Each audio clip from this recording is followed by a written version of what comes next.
اس لیے اچھا ہم آپ کو ایک منٹ، آپ کو عادل نے دیا کیا میرا نمبر؟ جی جی جی جی ہاں سمجھ گیا جی۔ تو آپ جنازے کے متعلق ان سے گفتگو کر رہے تھے، تو اس لیے میں آپ کو بتایا۔ جنازے کے نہیں، میں تھوڑا پریشان کرتا ہوں ان کو اور کچھ نہیں۔ نہیں، یہ سمجھنا وہ ضروری ہے، اور دیوبندیوں کے پیچھے لگ کر کے جیسے ان لوگوں کا عقیدہ کیا ہے، ایک دو کتابوں میں نہیں 8 کتابوں میں لکھا ہے خدائے تبارک و تعالیٰ کے بارے میں، وہ جھوٹ بول سکتا ہے کہہ کر کے، ایسا جسے ہو ہی نہیں سکتا، مطلب جی کوئی رائٹر اگر لکھ رہا ہے یا پھر لکھا اس نے، تو اس کے اگر کسی نے علماء کرام نے کسی نے بھی پڑھا ہوگا تو اس کے لیے تو پھر آواز اٹھانا چاہیے نا ان کو، جہاں یہ غلط ہے۔ جی جی جی، لیکن یہ کتابیں چھپ رہی ہیں، جیسے صراط مستقیم ہے، یکروزی ہے، تحذیر الناس ہے، منصب دیکھو شاہ، اور یہ اشرف علی تھانوی کے لکھی ہوئی کتاب جسے اس میں لکھے ہیں حفظ الایمان وغیرہ، اس میں بہت ساری توہین ہے، اگر بات کرنے میں بہت لمبی ہو جائے گی، سب موضوع تو میں نہیں سمجھ سکتا ہوں۔ ایسی بات ہے نا کہ کتابیں بہت سی چھپی ہوئی ہے، لیکن ہم لوگ کو وہی دیکھنا ہے کہ جو ہمارے لیے صحیح ہو۔ جی، تو ایسے مولویوں کے پیچھے ہم جا کر کے اپنے آخرت کو برباد کریں گے، ہے نا؟ حدیث اور قرآن میں ہمیں تو بہت ساری ایسی چیز مواد ملتی ہے جیسے اچھا کہ یہ بتائیے، جی میں ایک کوشچن میں آپ سے کر رہا ہوں، یہ بتائیے کہ جو یہ اختلاف ہے یہ کیوں ہے؟ مطلب حدیث ایک ہی ہے، قرآن ایک ہی ہے، تب اتنا اختلاف، مطلب ہر کیسے اتنا؟ مطلب اختلاف وہابی کا الگ ہو گیا، اہل حدیث کا الگ ہو گیا، سنی کا الگ بتا رہے، جی دیوبند کا الگ ہے، غیر مخلص کا الگ ہے، مطلب اتنا کیوں اختلاف؟ مطلب کتاب ایک ہی، حدیث ایک ہی، پھر بھی اتنا کیوں؟ جی جی جی جی، مواخذہ اس لیے کہ ان لوگوں نے صاف صریح جو قرآن حدیث کے خلاف لکھا اور چھاپا، ہوں اور لوگوں میں پھیلایا اس کو کہ یہی عقیدہ ہونی چاہیے، جسے ایک کتاب ہے قاسم نانوتوی صاحب، جسے انکار عقیدہ یہ ہے، ان کا عقیدہ یہ ہے کہ حضور اکرم صلی اللہ علیہ وسلم کو اس معنی میں خاتم النبیین سمجھنا کہ حضور اکرم صلی اللہ علیہ وسلم سب سے پیچھے نبی ہیں، عوام یعنی ناسمجھ لوگوں کا خیال ہے، سمجھدار لوگوں کے نزدیک اس میں کوئی فضیلت نہیں، یہ سے لکھے ہیں۔ تو خاتم النبی قرآن مجید میں کیا ہے، خاتم النبیین کا اعلان کر دیا اللہ تبارک و تعالی، ہے نا؟ تو وہ ختم نبوت آخری نبی ہیں، معنی کے اعتبار سے بھی، زمانے کے لحاظ سے بھی، لیکن یہ بتا رہے ہیں عوام کے خیال میں تو رسول صلی اللہ علیہ وسلم کا خاتم النبیین ہونا بئی معنی ہے کہ آپ کا زمانہ انبیاء سابق یعنی پہلے زمانے والے نبیوں کے زمانے کے بعد آپ سب سے آخری نبی ہیں، مگر اہل علم پر روشن ہوگا کہ تقدم یا تأخر زمانی میں بذات کچھ فضیلت نہیں، اسی لیے کوئی فضیلت نہیں ان کا، آگے آئیں پیچھے آئیں کوئی فضیلت نہیں، آخری نبی تو گول کر دیا ان کو معنی سمجھ کر کے۔ اور یہ ان کا عقیدہ ہے کہ رسول صلی اللہ علیہ وسلم کے علم سے شیطان اور ملک العلم کا علم زیادہ ہے کہا کر کے براہین قاطعہ صفحہ نمبر 55 میں رشید احمد گنگوہی نے اور خلیل احمد امبیٹی نے لکھا۔ تو بتائیے کہ ہمارے نبی جس کا ہم کلمہ پڑھتے ہیں ان کے بارے میں کیا ہے کہ شیطان اور ملک الموت یعنی اسرائیل علیہ ہاں السلام سمجھ کو، گیا میں۔ یہ وسعت نص سے ثابت ہوئی ہے، یعنی قرآن حدیث سے ثابت ہے، یہ شیطان کے لیے اور ملک الموت کے لیے علم کا یعنی زیادہ علم کا قرآن سے ثابت ہے کہا کہ، اور لکھتے ہیں فخر عالم یعنی حضور صلی اللہ علیہ وسلم کی وسعت علم کی یعنی زیادہ علم کی کون سی نص قطعی ہے، یعنی قرآن کی کون سی آیت ہے جسے تمام نصوص کو رد کر کے یعنی تمام نص یعنی آیتوں کو رد کر کے ایک شرک ثابت کرتا ہے؟ بتائیے، یہ رسول اللہ صلی اللہ علیہ وسلم کے لیے زیادہ علم اگر مانیں گے تو یہ شرک ہے رشید احمد گنگوہی کے نزدیک۔ یہی اختلاف کی جڑ ہے، بنیاد ہے کہ شیطان کے لیے علم زیادہ مان رہے ہیں قرآن سے حدیث سے، لیکن رسول صلی اللہ علیہ وسلم کے لیے علم آپ نہیں مان رہے ہیں۔ بتائیے ایسا عقیدہ رکھنے والے کے لیے کیا ہم اس سے میل ملاپ کر سکتے ہیں؟ جی آپ خود بتائیں۔ مطلب اتنا زیادہ یہی کو لے کر نا میں زیادہ تھوڑا کنفیوز تھا، کیونکہ میں خود صحیح کے چکر میں بھی پڑا ہوا ہوں کہ کون سا صحیح ہے کیا ہے، مطلب کوئی بتانے والا کچھ ہے، کوئی بتانے والا کچھ ہے، کوئی بتانے والا کچھ ہے، تو میں سوچا کہ پھر دلی جا کے پھر دیکھوں گا وہاں جا کے آپ میرا حدیث وغیرہ۔ میرا نمبر نوٹ کر لیجئے بھائی جان، اور آپ کو میں کتاب بھی بھیجوں گا، اس کو خود پڑھیے کہ ان لوگوں کے اچھا، آپ ساتھ کہاں اگر کے ہو؟ میں تو میرے وطن تو جھارکھنڈ ہے، میں یہاں چنئی میں رہتا ہوں۔ اچھا، نام کیا ہے آپ کا؟ میرا نام جسیم اختر ہے۔ اچھا، مطلب وہاں پہ کیا کرتے ہیں آپ چنئی میں؟ میں یہاں پر ایک ادارہ ہے، وہاں کام کرتا ہوں، پڑھاتا ہوں۔ اچھا، ٹھیک ہے، تو پھر انشاءاللہ شام کو بات کریں گے تھوڑا اطمینان سے، ابھی تو میں فری نہیں ہوں، مطلب ورک پہ ہوں۔ جی، تو 2 منٹ آپ سن لیجئے، کچھ حدیث قرآن کی آیت اور ان لوگوں کے اکابر کی بات بتا دیا، میں عوام کے لیے بھی بتا دیتا ہوں۔ حدیث پاک میں جسے بخاری شریف جلد نمبر اول صفحہ نمبر 1024، حدیث نمبر 3344، اور مسلم شریف میں یہی حدیث موجود ہے، حدیث نمبر 2452 میں، اس امت میں ایک جماعت نکلے گی، ان کی نمازوں کے سامنے تم اپنی نمازوں کو معمولی سمجھو گے، وہ قرآن پڑھیں گے جو ان کے حلقوں سے آگے نہیں جائے گا، وہ دین سے ایسے نکل جائیں گے جیسے تیر شکار سے نکل جاتا ہے۔ یہ فرمان رسول موجود ہے صحیح حدیث میں۔ میں نے یہ حدیث سے پڑھا ہوا ہے، سنا ہوا بھی ہے۔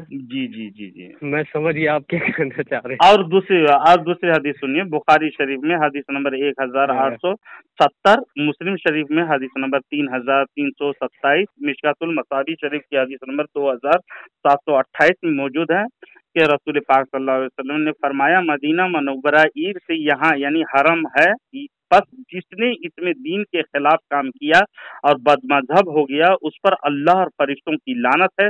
اللہ تعالیٰ اس سے یعنی فرض اور نفل کو قبول نہیں کرتا۔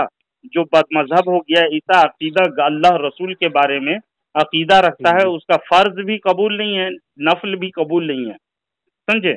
چاہے وہ لاکھ نماز پڑھے، عبادت کرے، ہم اللہ کو جھوٹا نہیں مان سکتے۔ قرآن نے کہا اللہ تبارک و تعالیٰ سے سچا بڑھ کر کون ہے، اللہ نے اعلان کیا ہے۔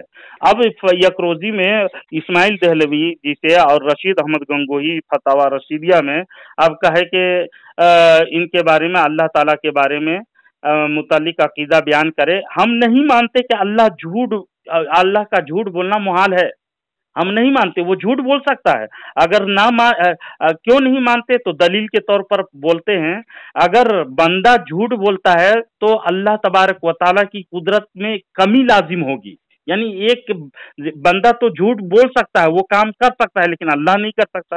ان لوگ کو یہ نظر نہیں آیا کہ جھوٹ ایک عیب ہے اور اللہ پاک ہے، سب عیبوں سے پاک ہے، سب عیبوں سے پاک ہے۔ جھوٹ سب سے بڑا گناہ ہے، سب سے بڑا گناہ جھوٹ ہے، سمجھے؟ اچھا، ایک کوشچن میں پوچھ رہا ہوں، آپ جواب بعد میں دیجئے، چاہے مطلب شام کو دیجیے گا۔ جی بالکل۔ اچھا، یہ بتائیے، کوئی بھی جیسے میں ہی ہوں، اگزامپل کے طور پہ میں ہی ہوں، ٹھیک ہے، میں نے مزار پہ جانا چھوڑا ہے ابھی، قرآن خوانی میں شریک نہیں ہوتا اور فاتحہ میں شریک نہیں ہوتا، ٹھیک ہے، ابھی شریک نہیں ہو رہا ہوں، مطلب میں نے خود ابھی روک کے رکھا ہے کہ پہلے صحیح مطلب پتہ چلے کہ صحیح کیا ہے۔ جی، تو ایک مسلمان جتنا کہ آپ صلی اللہ علیہ وسلم اور ان کے صحابہ اور پھر تبع تابعین، پھر چاروں امام کے بیچ میں جو چیزیں نہیں ہوئی ہے، کیا وہ اگر آدمی چھوڑ دے تو کیا وہ مسلمان نہیں؟